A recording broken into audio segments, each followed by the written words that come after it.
It's almost a decade since most of the people here arrived from Vietnam as refugees.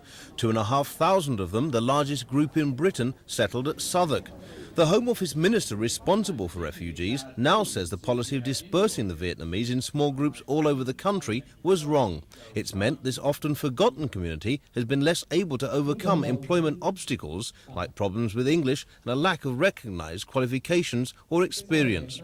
In Southwark, more than 60% of the Vietnamese working population are unemployed. They include qualified people like Trung Quan Vu, who's 30, has a higher national diploma in electronics but has been unable to find work for the past 3 years.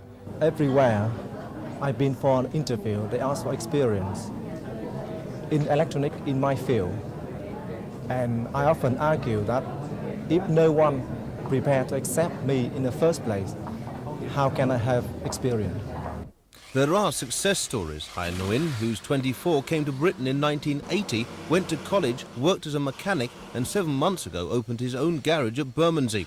He had no assets and banks wouldn't lend him money, but with savings and cash lent by friends, he's raised £12,000 to start his business.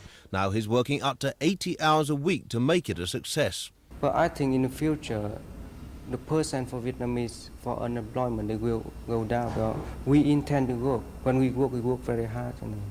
Tim Renton did his bit today by handing over a government cheque to pay for a full-time project worker. What we're doing by providing more money for employment and training is actually to help the Vietnamese who are now here in the community find their own feet and get started with the skills that they inherited or learnt from their parents or schools back in their own home country.